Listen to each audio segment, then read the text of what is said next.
Please be advised this podcast features AI clone voices created with human oversight. All content is reviewed by experts for accuracy and relevance. Welcome to the IADS Retail Park. Whether you're a returning listener or just discovering us, we're glad you're here.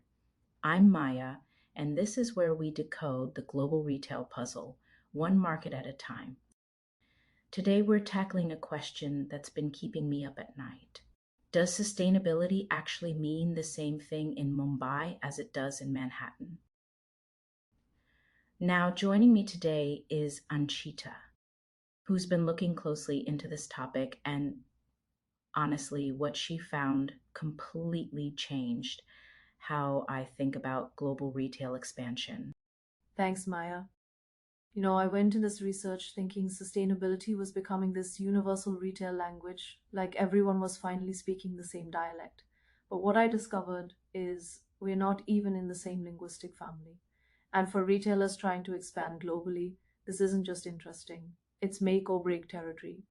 I mean, when you see brands like Saks Fifth Avenue making their big India debut or Gallery Lafayette planning their 2026 opening there, they're walking into markets where the word sustainability might as well be a completely different word, right? That's the thing. It's not just about finding the right translation. When an Indian consumer hears sustainability, their brain goes straight to how does this save me money and make my life more efficient. But a European consumer is thinking, how are companies and governments working together to fix this mess? It's like they're having completely different conversations. So we're talking about fundamentally different value systems here. Walk me through what you discovered about these regional differences. Here's what blew my mind.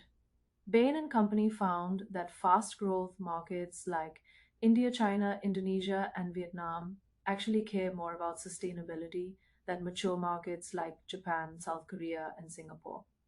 But the way they care, totally different ballgame. That seems counterintuitive. You'd think the wealthier, more developed markets would be leading this charge. Maya, that's what I thought too, but then it clicked. The average pollution in fast growing markets is 2.5 times higher than mature markets. India and China are dealing with the worst of it. When you can't let your kids play outside because the air quality is dangerous, sustainability isn't some future focused, nice to have. It's about surviving today. So it's immediate crisis response versus long term planning. That must completely flip how retailers need to talk about their green initiatives. Totally. And then there's this whole responsibility question that gets even messier. Um, in Europe, you've got this partnership mindset. 92% of people think companies should pay to clean up their pollution, but 74% also think governments should chip in. It's like a shared custody arrangement for the environment.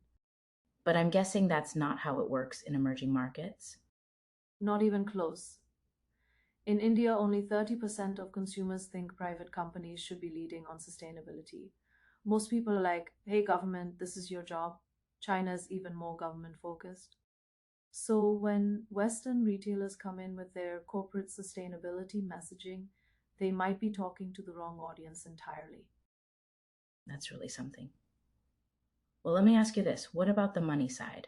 Are people in these markets willing to pay more for sustainable products? This is where it gets really interesting. Indians will pay a 13.1% premium for sustainable goods, and across fast growing markets, people are willing to pay 15 to 20% more. That's actually higher than the West, where it's only 8 to 10%. But here's the plot twist: There's always a plot twist with consumer behavior. the motivation is completely different. In India, sustainable actions are basically operational efficiency in disguise. Indians have been reusing, recycling, and repairing forever, but it's not because they're trying to save the planet, they're trying to save money and effort. It's this deeply ingrained saving economy mindset.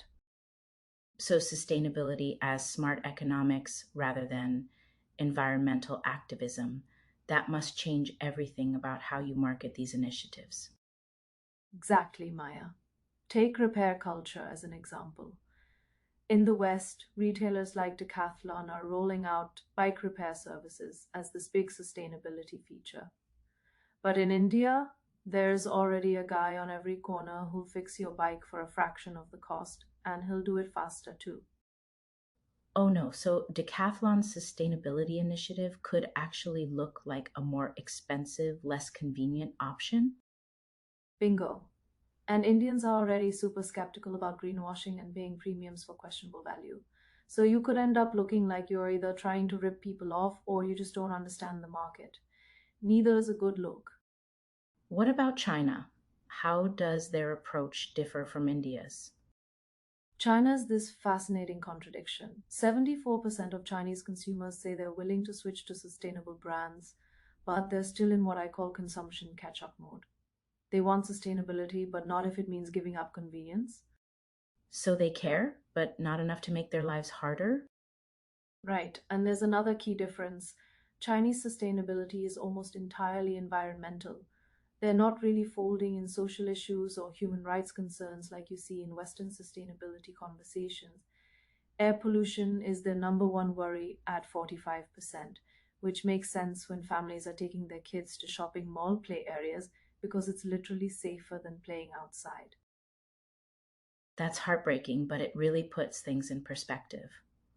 How are global retailers actually adapting to these different contexts? L'Oreal is doing something really smart here. They have this overarching L'Oreal for the Future program, but the way they execute it varies dramatically by market. In India, they're focused on land restoration. They've got this Green Pathways project that's restored over 4,500 hectares of degraded land. That directly addresses what Indians are worried about. And in China?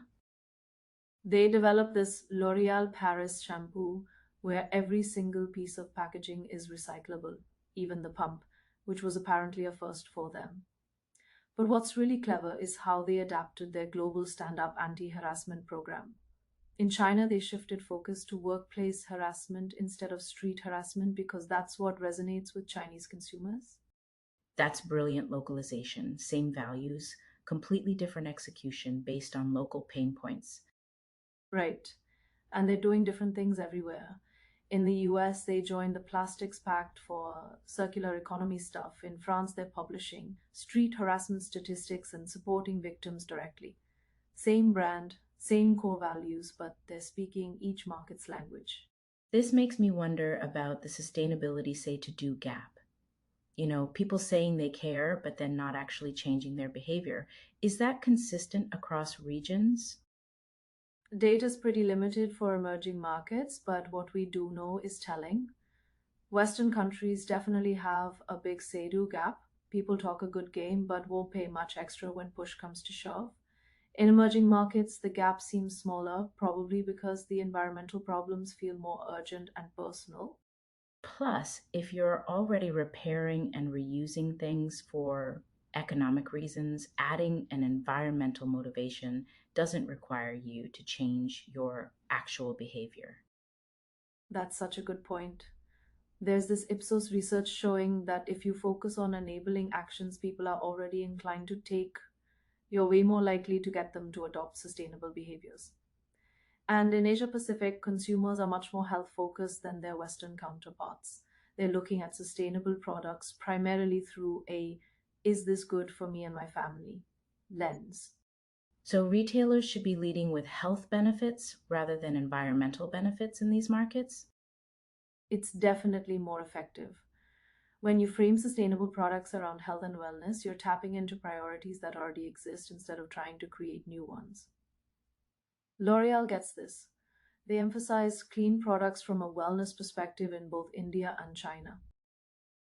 Okay, so if you're a department store or retailer looking to expand into these markets, what are the key takeaways here? First thing, don't assume sustainability is a universal language. What works in New York or Paris might completely flop in Mumbai or Shanghai. Second, respect what's already working locally. Don't try to introduce repair services in markets where they already exist better and cheaper than what you can offer. And probably most importantly, figure out who consumers actually expect to drive change. If they're looking to government rather than corporations, your whole messaging strategy needs to be different. Yes, and align with local priorities. Health and wellness messaging in Asia, environmental restoration in India, air quality improvements in China. The collectivist versus individualist approach to sustainability isn't just academic theory, it has real business implications. Looking ahead, how do you think this landscape might evolve? I think we're going to see much more sophisticated localization of sustainability initiatives. As emerging markets get wealthier, they might develop the same say do gap we see in the West. But retailers who build authentic connections with local sustainability priorities right now are going to have a huge advantage down the road. What a journey we've taken today, from the repair shops of Mumbai to the air filtered malls of Beijing to the circular economy boardrooms of Europe. It's clear that sustainability isn't just about going green anymore, it's about understanding the cultural colors that paint each market's definition of responsible business. For any retailer listening who's thinking about global expansion, your sustainability strategy can't be copy paste. It needs to be culturally intelligent, locally relevant, and authentically connected to what actually matters to people in each market. Otherwise, you're just shouting into the void. Thanks for joining us on this exploration of sustainability's global split. You can find the link to Anchita's full exclusive research in our episode description. It's packed with even more insights and data that we couldn't cover today. And don't forget to follow us on LinkedIn at International Association of Department Stores for daily retail insights and subscribe to our Substack for weekly deep dives into the trends reshaping our industry. Until next time, remember, in retail, the only constant is change, and the wisest brands are the ones that change with cultural intelligence. I'm Maya, and I've been here with Anchita. Keep questioning, keep adapting, and we'll see you next time on the IADS Retail Pod.